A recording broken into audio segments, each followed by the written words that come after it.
Very much appreciated. Want to join us in the trenches with Dave Lapham, brought to you by First Star Logistics, because we know you could be doing a lot of things, but joining us when we're here in studio, that's as good as anyone could ask for.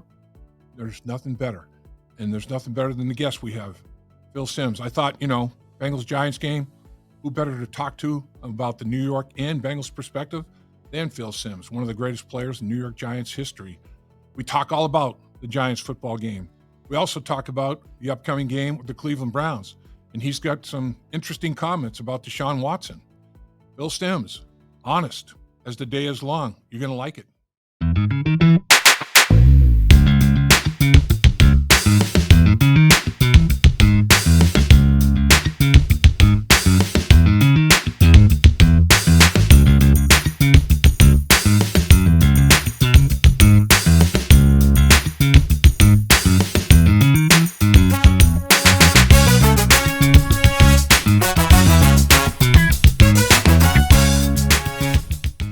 You made a great decision today to join us in the trenches with Dave Lapham, brought to you by First Star Logistics, because we have the one, the only, Phil Simms, legend. I mean, one of the greatest New York Giants of all time. 20 for 22. Was it? No, that was Anderson. What was your number? What was your number in a game? Your completions? 22 of 25. 22 of 25. Yeah, I'm gonna get it. I'm gonna get a tattoo right on my forehead so people remember it right here. I mean, it's unbelievable.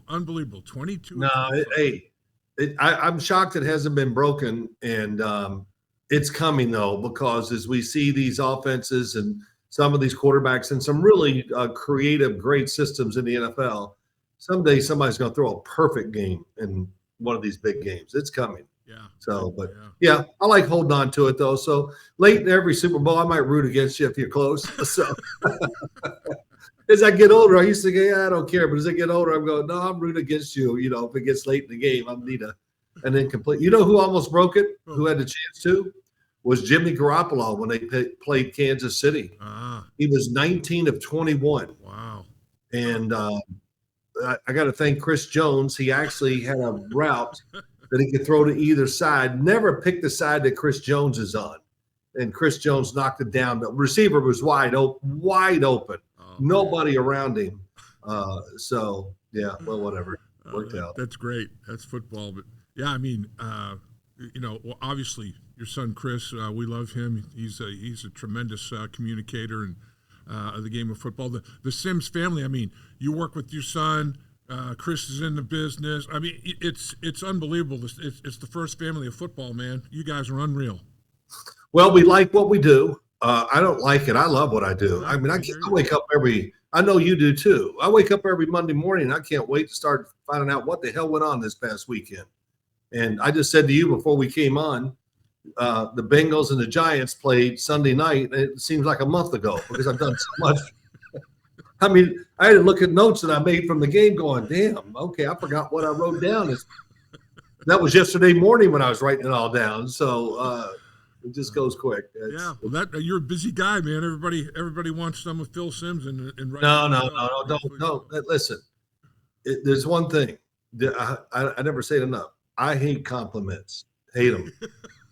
I really do. I hate them. Yeah. I'm embarrassed. So talk down to me, tell me all the bad things I did. I'll feel better. See, that's what Parcells did to you, man. I mean, because he never gave you a compliment, did he? Oh, yeah, he would. He would. Yeah, after some games and whatever, he'd walk by me and go, hey, boy, you were great today. And he'd walk on.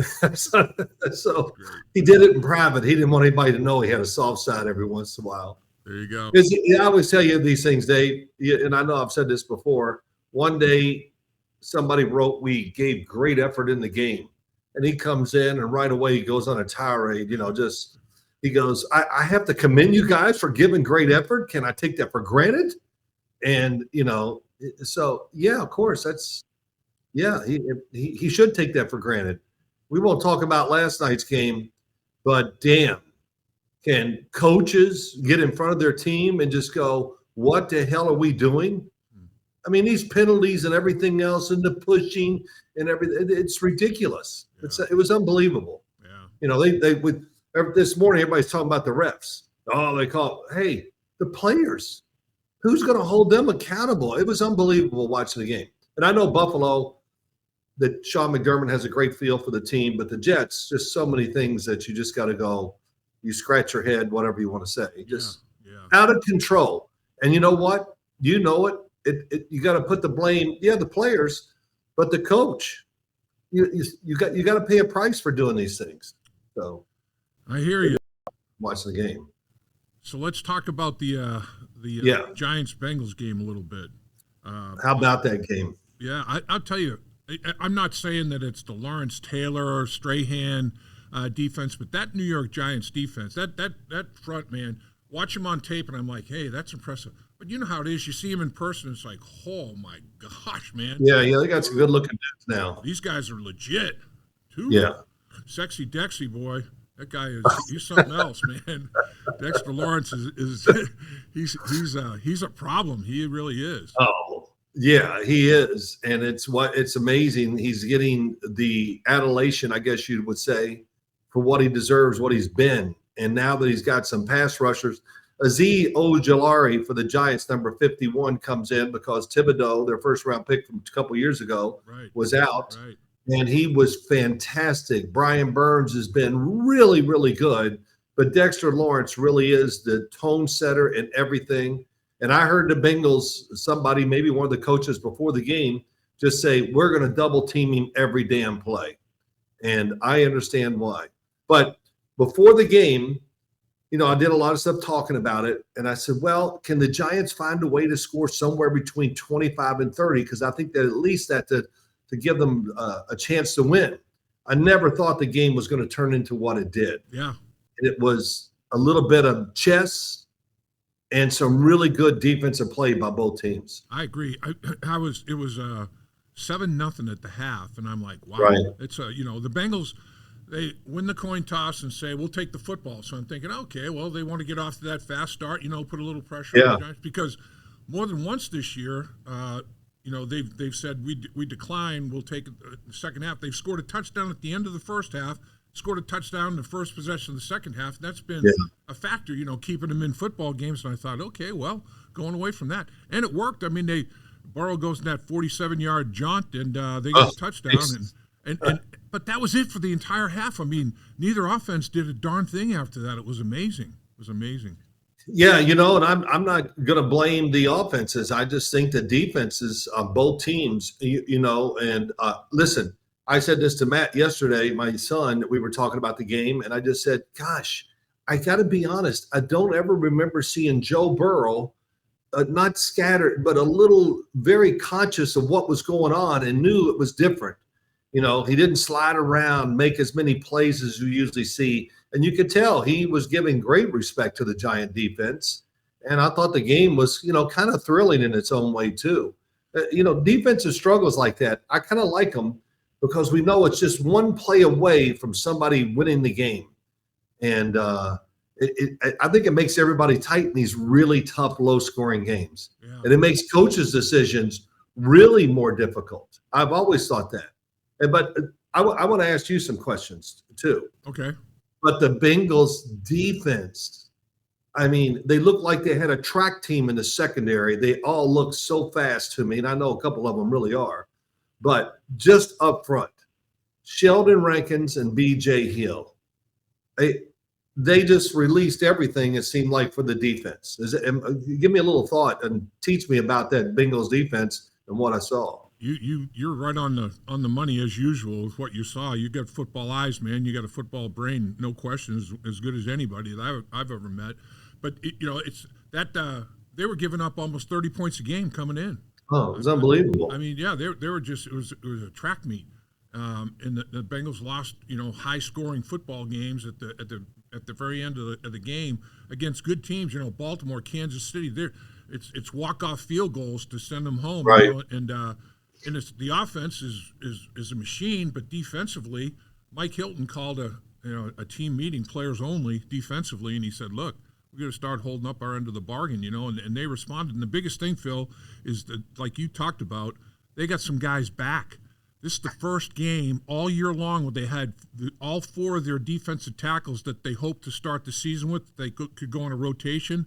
Right. And all of them, everybody played at least 27% of the snaps. They rotated guys in there, kept them fresh, and it was like night and day difference. B.J. Hill was phenomenal. I mean, he had the tip pass for an interception. He defended another pass. He had 2 passes defensed. He had like 7 tackles, and I mean, he was a problem. He was a nuisance. And Rankins had some great moves in his interior pass rush. Yeah. And yeah, I mean, it's like watching that. It was like, whoa, now here we go. This is what Lou Anarumo was hoping for and talking about a little bit. And I thought he dialed up a good game. I thought both defensive coordinators, because to me it looked like, I agree with you. I thought Joe was like, ooh, I'm not sure about that. They really mixed coverages well on him in that back end. Oh my gosh. Yes. I wrote it down. The Giant defense, Shane Bowen, the defensive coordinator. He was in Tennessee for 3 years as a D coordinator. Arguably, and even stats and all that kind of say it, right, the most conservative defensive coordinator in the NFL. And he comes to the Giants. I thought, okay, they're going to play the old bend but don't break thing and all that. And Dave, it has been everything but that. I mean, they throw it all out there. I mean, I wrote down all the stuff they did in the game, and it's a long damn list. All the coverages, the blitzes, the fake blitzes. It was unbelievable. And I can see why the defense. But so that's been a really big surprise to me about this Giants team.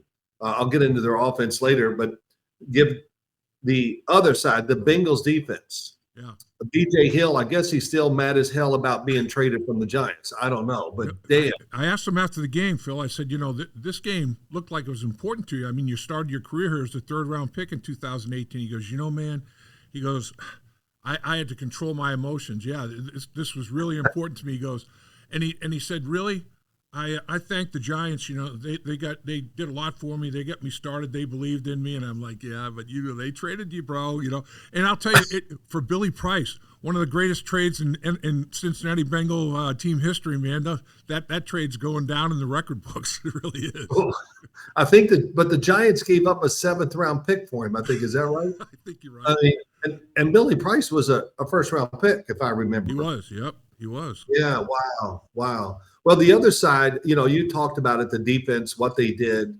They made it so rough on the Giants. Very few opportunities, I thought, watching everything that the Giants had. I thought the Bengals defense was really outclassing them. And just watching TV, Sunday night and seeing the face of Lou Anarumo was really a good story. I mean, did he have a mug on him or what? He was mad as hell. He had game face from Jump Street, man. It was like he had 100. They said he had 100 people there from Staten Island. Right. Look, I've been at Staten Island a lot, so I understand what that's all about too. Yeah. It's a great place. The people are awesome out in Staten Island. I always loved going out there with some of the high school kids and all that. Yeah. But yeah, the Bengals too. They did the same thing. They just gave the Giants so much to deal with that. They really, there was only a couple plays where you thought the Giants had a chance to score and get something big against them. And they were all over it. They knew they had all the statistics, I'm sure, right, but they were taking away all the easy throws from Daniel Jones. And, just overall, I thought, man, this defense, I know the Giants offense is not something you have great concern about, but it's still solid. And if that Bengals defense can play that way or close to that level from here on out, then I think the Bengals have a chance of really turning this around. I agree with you. That's exactly what I said after the game. Right like you just said it. I mean, the Bengals had a blip offensively. They, for a month in real high gear, a really good defense really showed them some things to think about and learn from. But if they can get back to that level of productivity and the defense can continue to play close to the way they played against the Giants, I mean, hold them to 7 points. Daniel Jones is not an enigma, but I look at that guy, 6'5", 230 pounds, athletic as hell. And let me ask you, in this era of football, Phil, when's the last time two quarterbacks led their team in rushing? In both Oh, teams, my gosh. I mean, it's like Joe had a 47-yard bolt, that'll do it for you. But I mean, Daniel Jones, the quarterback draws. I mean, they have designed runs for that guy, and he's athletic. But you look at it and you think, man, Daniel Jones looks like he's playing pretty well. Then you look at the stats after the game. He's like, it's like, it just doesn't compute to me. It's crazy. Well, there's lots of things. First off, when Joe Burrow made that run against the defense, I'm watching it with a few friends here in the house. I said, "Oh my God, here we go. This is brutal." That's what I thought. Track me. Yeah, but I loved your call because they played it on TV and everything a few times. So that was pretty good too. You could tell right away because you see the view of the field. Yeah. If he made the first move, you're like, he could go all the way. He could, man. Yeah. He caught that twist just at the right time, before the twister came over the top, and he hit it. And once he hit it, it was like, I'm seeing what I thought I was going to see. Nothing, and it's like, whoa. Yeah. Well, you know what I noticed about it is the defensive backs go, didn't somebody make them whatever? No, they were so concerned about Jamar Chase and T. Higgins. Yep. And I forgot now who it was, the safety on the side of where Joe Burrow escaped. Joe Burrow was coming right at him, but he never saw him because he was looking over here. Where's Jamar? They were so worried about the pass that they didn't even see the fact that he escaped and took off. Right. So, man, and once again, as I heard Boomer Esiason on Monday morning on his radio show just talking about it, he goes, Joe, remember, Joe Burrow is an all-around really spectacular talent. Yeah. And I don't think people look at it that way. His movement, he moves everything about him. I mean, and he throws he's the guy that warms up or is in baseball. He's pitching and he just looks like he has no effort. And then the radar gun hits and it's 98. And you're like, what? How did that happen? Yeah. But I would think that, not to get off on this, but the Joe Burrow's arm strength is sneaky, really good. And I swear, I think he's throwing it with more pace. It looks like he's throwing it with more power and less effort this year than he ever has. That's interesting. I mean, he's perfected the motion. Yeah. He's got the perfect golf swing. Because he's still working on it. He had that, he had the wrist issue. And you'll see him all the time during the game. He's still, working it. And he's on the injury report every week because he's getting treatment still. So you go in to get treatment, you're going to be on the injury report. And he said he's still having spin rate issues. But I agree with you. I think that he's, every once in a while he'll throw a wobbler periodically. But, man, he's really concentrating on whatever mechanic he's changed. I think the ball is really coming out of there pretty well. And the other thing, Phil, and know about this, how the workout guy you are, he worked so hard in the offseason. He put on about 15 pounds of really good muscle and good weight. Yeah. And he ran his tail off. And then at training camp, I'm watching him run extra gassers, and I'm like, man, look at him, man. He's really – and I thought it showed up on that play. I mean, his speed showed up. And then the Giants' defense put some hits on him. He had to go in the tent for a concussion possibility. And, I mean, I think that strength, that muscle he put on is helping him as well. He's taking those hits a lot. You don't want to have to do that, but he's taking them well. Yeah. Well, a couple of things. The spin rate, how hard does he want to spin it? Holy Christ. I mean – how about the in cut he threw? I can't remember if it was Jamar Chase or it was T. Higgins. He threw that one in cut, and it just went right by him. And it was like a 25-yard throw. Yeah, it was Jamar. Yeah. Yep. Yeah, that's one thing. And I definitely have seen it, and I see the change in his body in the right spot. I mean, it's his legs. I mean, it's excuse me, but he's got a big old ass on him now. That tells me he's working hard and running and lifting, and it shows. Yeah. So those things are, man, that's great. Listen, between that, it was a rough night really for their offense, but they hung in there. And for the Bengals, it's one of those games. Yeah, you win it.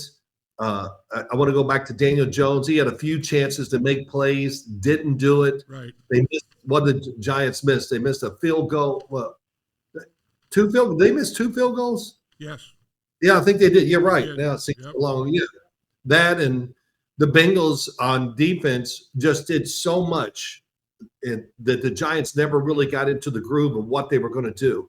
And one of the things down on the goal line, inside the 10-yard line, the Giants ran this, it was a really good design play because they were expecting man, because I thought so too. And as I watched the play, I said, "Oh my God, the Giants, they guessed wrong. They ran this great man concept that it was a zone, and the Bengals were all over it." I'm not sure if that's the play that caused the interception because Daniel Jones had to hold on to it. Yeah. I don't know if he was trying to throw it away or throw it. I think he was trying to throw it out the back of the end zone, but he had no chance to do it. He had that red zone. That red zone interception, I think, is the one you're referencing there. Yes. I thought another thing in this game that might have been the biggest deciding factor in a low scoring game like this, the longest play from scrimmage for the Giants was 15 yards. I mean, they had no explosives. They had 4 15-yard snaps, but that was it. The biggest play was an interference for 18 yards that the Giants got called, and the Bengals and Giants were beneficiaries of. But the Bengals, they had 5 plays of 24 yards or more. They had the 47-yard touchdown run by Burrow. They had a 33-yard completion to Jamar Chase, a 30-yard touchdown run up the gut, Chase Brown, and now people are like he should have gone down, and analytics say go down before you score. Don't go up 2 scores and continue the game. You should have just run the clock out, and then a 29-yard pass Burrow to Yosivas. I mean, Yosivas, this kid, he's had 3 catches of like 29 yards or more, like one a game, that are huge in the outcome of the football game. And then Burrow hit Higgins. So 5 different guys had an explosive, and 2 of them, were runs that went for touchdowns. And obviously in a 17-7 game, that was a huge factor in the football game. But I was surprised when I looked at it afterwards. I'm like, yeah, you're right. The Giants, they never had a play of over 20 yards. They had one that was nullified because Thomas was downfield, and they brought that play back. But that one was like about 50 yards. That was a huge play. Yes. Yeah. Well, the Giants, it's probably their number one problem with their football team is explosive plays. It's slant, hitch, screen. I wrote it all down. I talked about the Giants yesterday, and it's just it's like they have to take advantage of every single opportunity and hit it because they get so few every single game. And they had a couple chances in the game to hit some explosives. Daniel Jones made, I thought, a couple bad reads in the game, a couple 4th down things where the receiver was open. And, and I don't look at everything and go, oh, this guy's open. I know the play and I know the sequence, what should happen.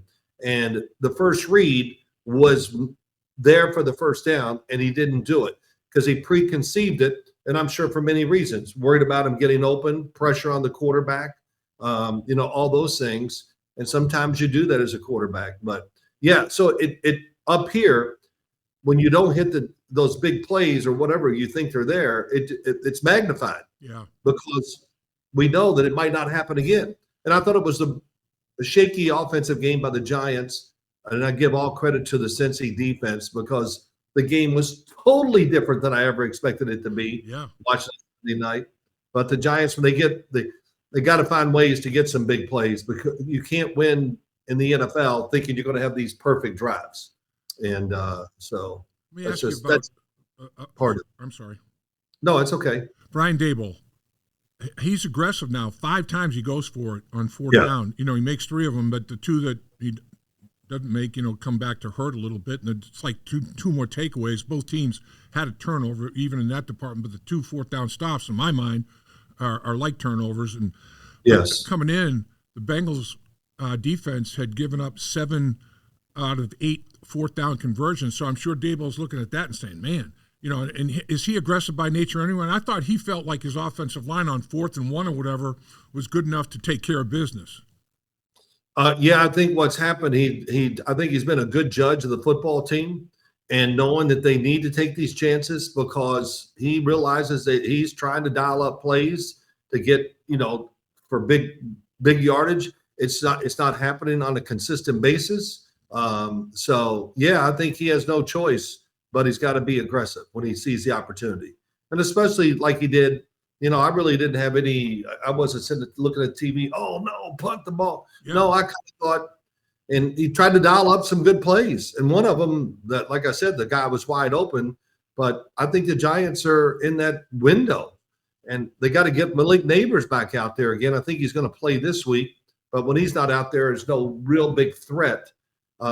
Except Darius Slayton, who I thought had a chance to have a big play. It was a blitz, I think, by the Bengals.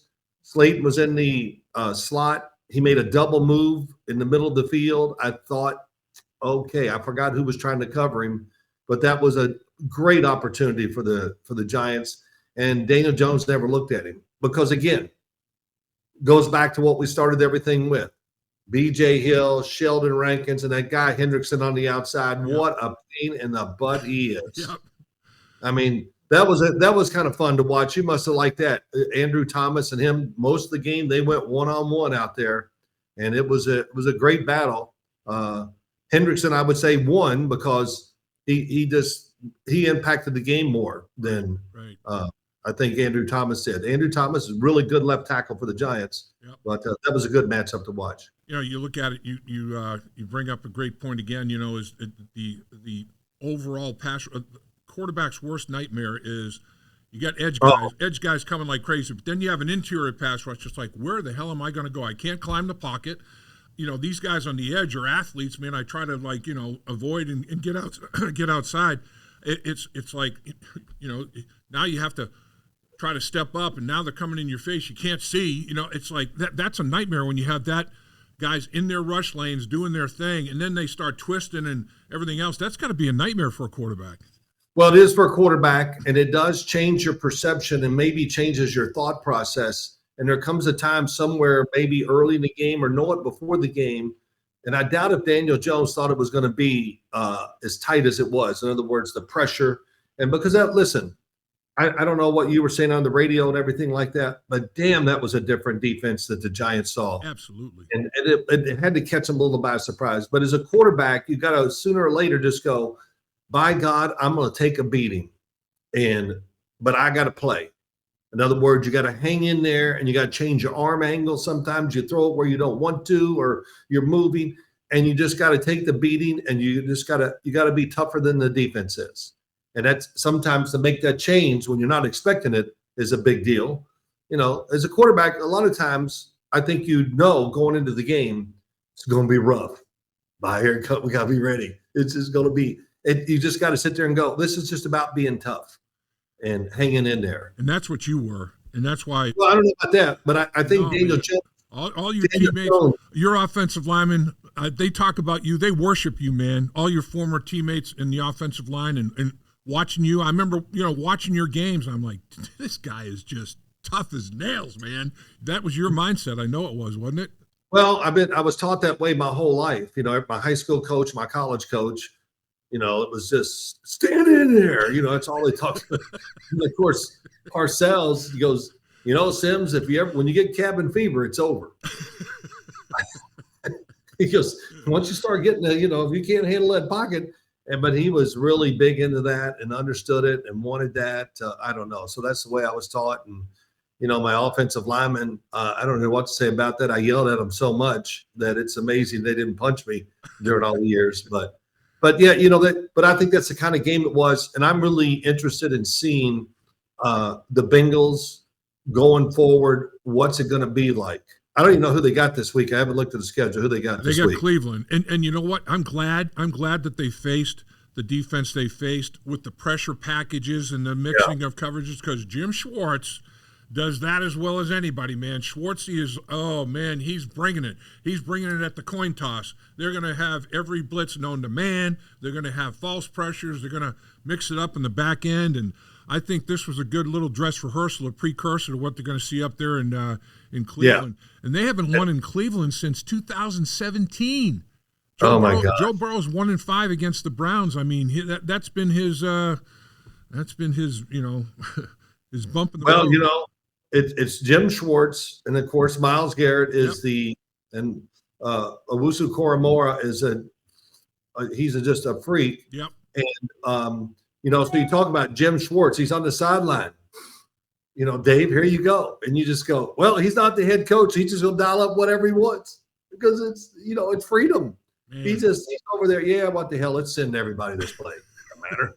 It's just, you watch him, and I watch games on TV, and sometimes, and I see him over there. He doesn't even get a thought about sweating. He just, let's try this. And they are a very fast defense, and they have some difference makers. I mean, of course, all over the field, the secondary, the linebacking crew, and of course, when you have Myles Garrett, that kind of sets the table for the whole defense. And And they'll line him up anywhere. He'll be here, there, anywhere. They move him up and down the line of scrimmage. It seems like he's studied tape. He's like, this in this third down situation right here, this is the guy I want to line up against, coach. So okay, go ahead, Myles. Yeah, no, that's another one too. I don't know how that's got to be tough for an O-line because they want to try to double and all that. How do you make those calls quick enough where you see where he is, and then you make the damn call? He might get up, move to the outside, or move inside on you. So I don't know. It's got to be very difficult. But it'll be a tough game for the Bengals. Oh, it will. If the Bengals were 6-0, I'd say it's still going to be tough.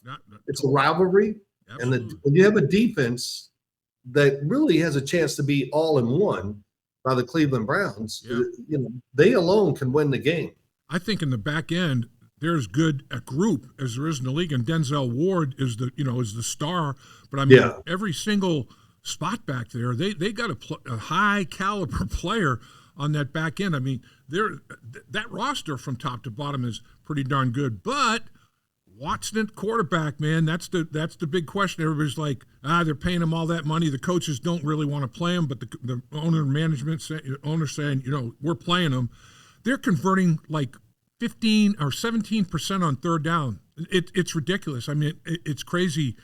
That and the players, I mean, I can't imagine what that locker room's like, with well, you know what it's like. It's a terrible, I hear this word culture all the time about every team and all that, but it's got to be a terrible atmosphere for Cleveland.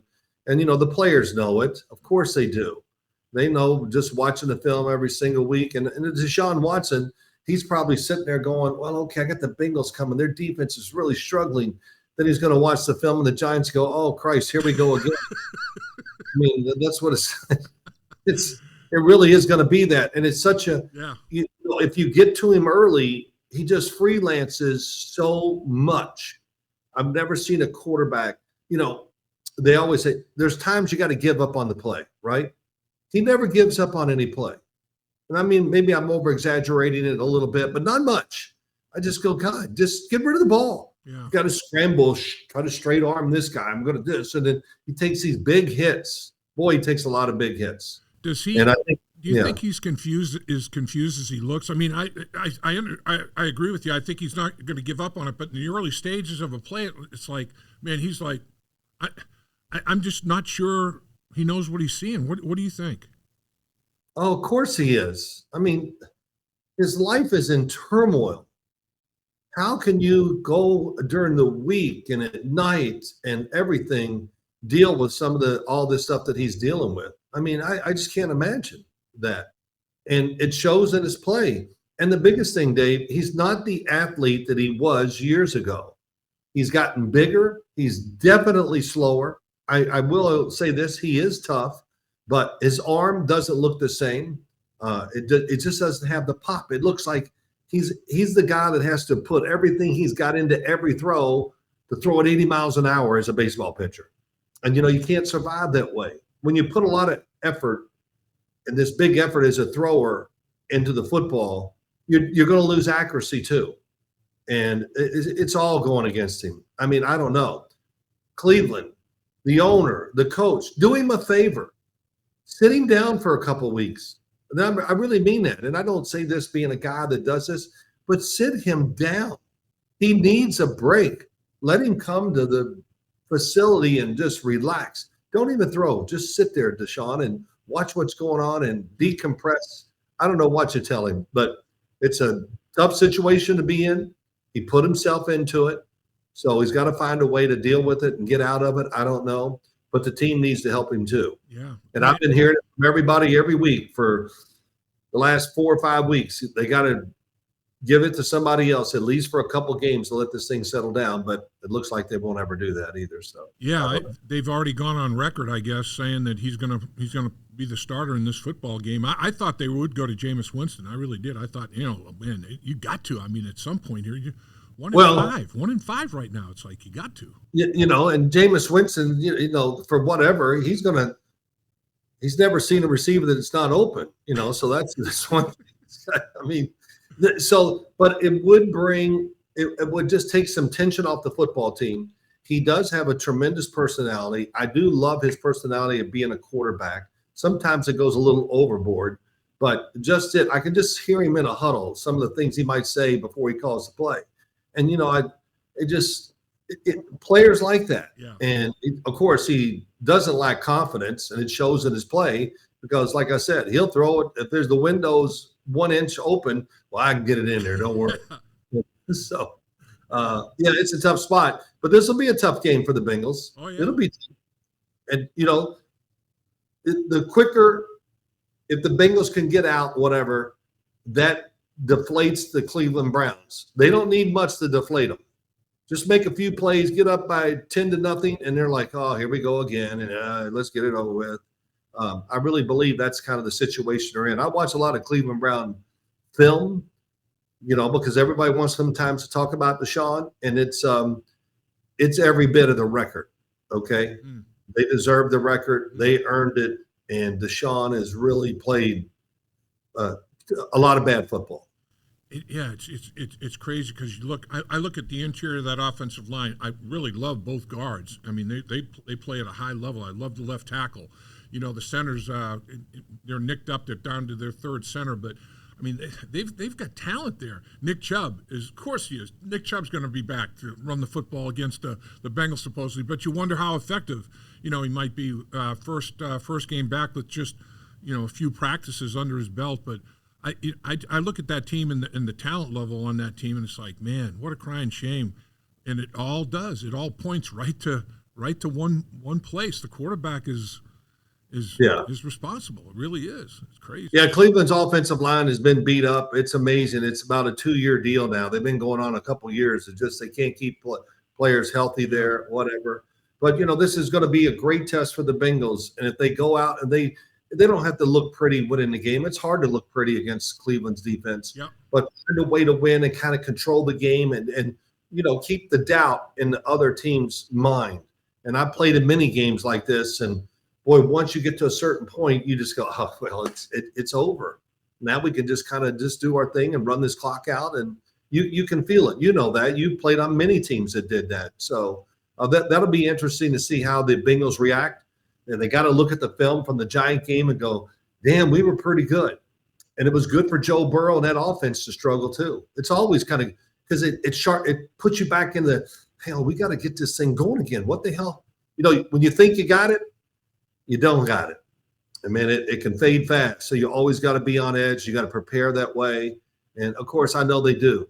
With Lou Anarumo, who I know just enough by talking to him, people think highly of him. And you got Joe Burrow, the guy on offense. So you're kind of covered. And then the head coach, he's pretty damn smart himself. He's had great success.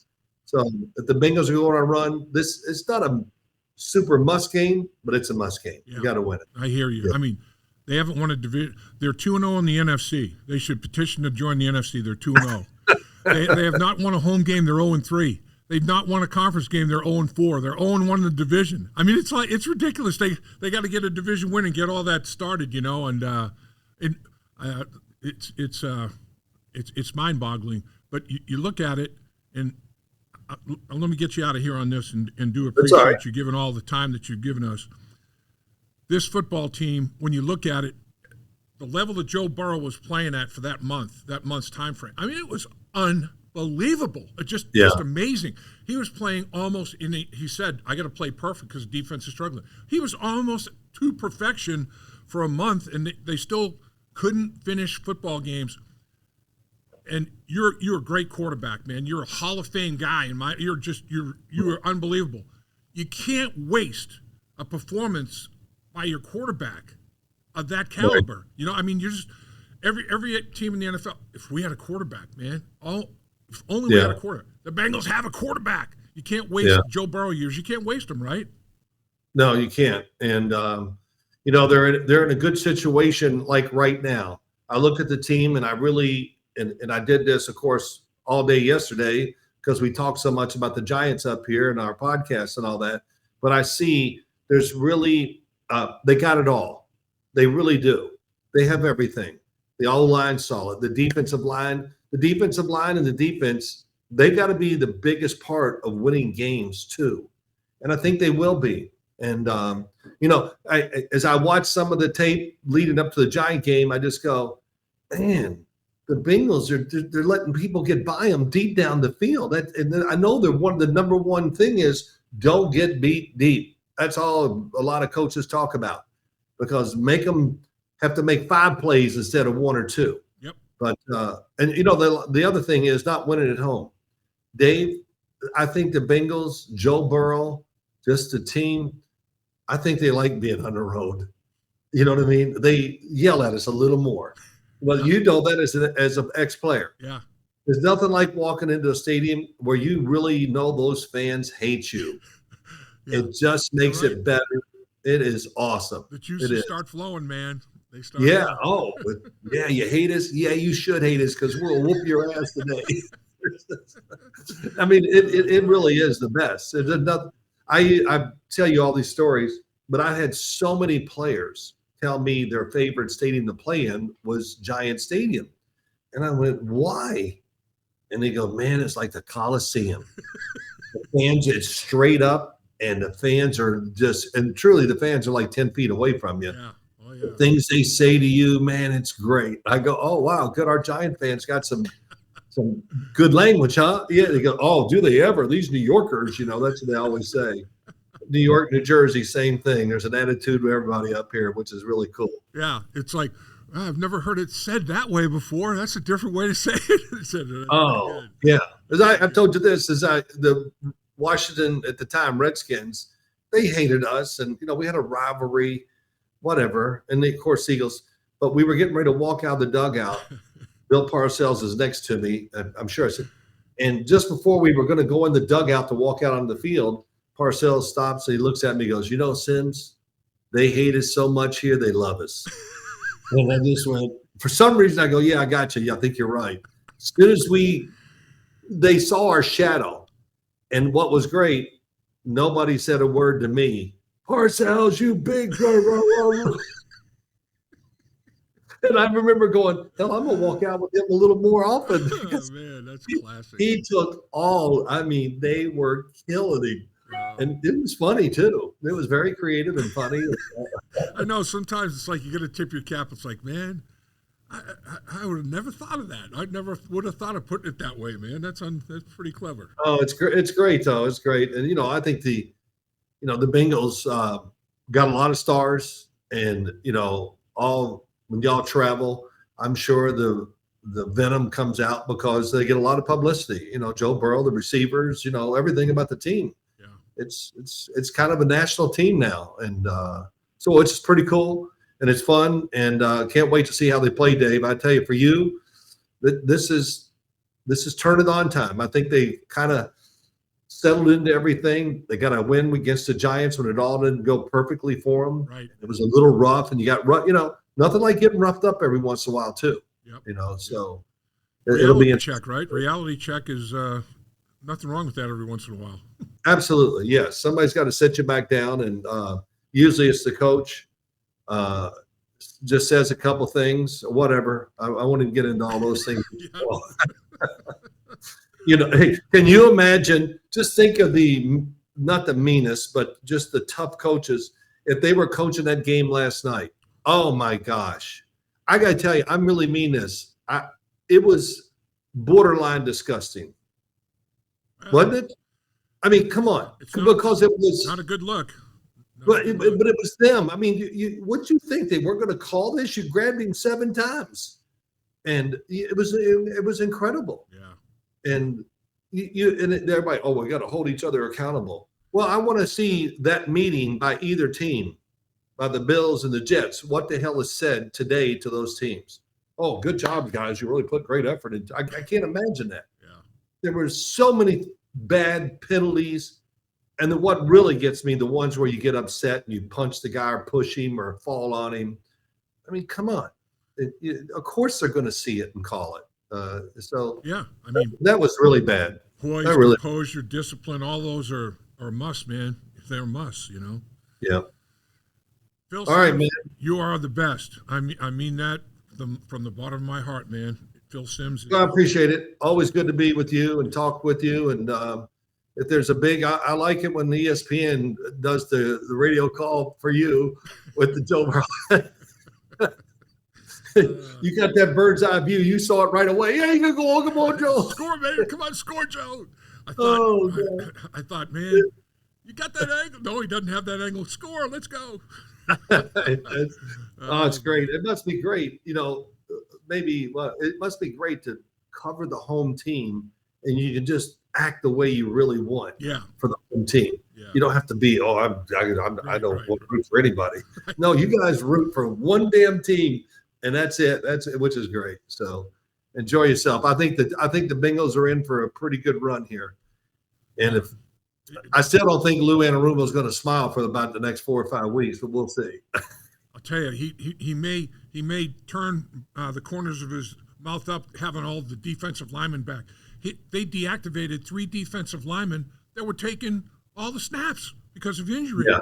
Now they get guys back, and we know it's night and day when you have the guys that you anticipated, playing the season with back again. And man, hopefully they do again. Yeah, I'll speak for all Giant fans. They're really happy that it came together for the Bengals. Well, thanks for having me on, man. Anytime. I'll talk to you in a few weeks or whatever, and we'll go from there. As always, thoroughly enjoyed it, Phil. Give my best to everybody. You got a great football family, a great family in general, and you're a great man, my man. I don't know about that, but thanks, Dave. I told you I hate compliments. Okay. All right, but good talking to you, man. I'll see you soon. Have a great day. All right, you too. Thanks, Phil. Dave Lapham here, and every day I am grateful for my experience to have played professional football. As a player, I realize self-motivation, leadership, and appreciating your teammates are key. At First Star Logistics, you can use those same attributes to create the life you want for you and your family. Build your future by working hard like I did. You'll see results both on and off the field. Call First Star Logistics today and be part of our winning team. Opportunity knocking.